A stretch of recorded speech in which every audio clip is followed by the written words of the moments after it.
হঠাৎ দুষ্টু লোকের খপ্পরে আপনি এই 4 কৌশলে করুন আত্মরক্ষা। জেনে নিন অবশ্যই। নারীদের জন্য পরিবেশ দিন দিন খারাপ হচ্ছে। যত বেশি মেয়েরা বাইরে কেরিয়ার গড়ার স্বাধীনতা পাবে, তত বেশি বিপদের সম্মুখীন হবে।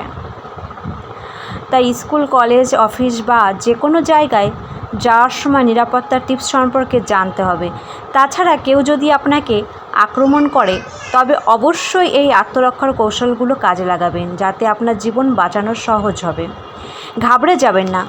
কেউ যদি আপনার গলা চেপে ধরে বা আপনাকে আক্রমণ করার চেষ্টা করে, ভয় বা নার্ভাস না হয়ে তার মুখোমুখি হন এবং এই 4টি কাজ করুন, যার কারণে আপনি আক্রমণকারীর কবল থেকে রক্ষা পেতে পারেন।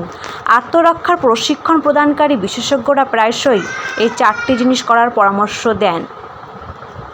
কেউ যদি আপনাকে আক্রমণ করে থাকে, তবে প্রথমে তার চোখকে আক্রমণ করা উচিত। চোখের আঘাত আক্রমণকারীর গ্রিপ শিথিল করবে এবং আপনাকে পালানোর সুযোগ দেবে। আপনার হাত বাঁধা থাকলে আক্রমণকারীকে কুঁচকিতে অর্থাৎ পায়ের মাঝখানে তীব্রভাবে আঘাত করুন। এতে করে আক্রমণকারী আহত হবে এবং পালাতে কয়েক সেকেন্ড সময় পাবেন। গলায় আঘাত করুন। আপনাকে দ্রুত চাপ দিতে হবে যাতে আক্রমণকারীর গ্রিপ দুর্বল হয়ে পড়ে এবং আপনি পালানোর সুযোগ পাবেন। ঘাবড়ে যাবেন না। সবচেয়ে গুরুত্বপূর্ণ বিষয় হলো, সুযোগ পেলেই সেখান থেকে পালিয়ে যাবার চেষ্টা করুন।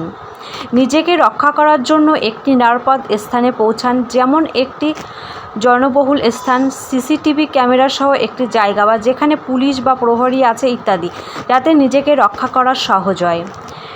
আর সাথে আপনি অবশ্যই কখনও কোথাও গেলে পারফিউম রাখতে ভুলবেন না। পারফিউম চোখে দিলে অনেক সময় কয়েক সেকেন্ডের জন্য অন্তত আপনি পালানোর সুযোগ পেয়ে যাবেন।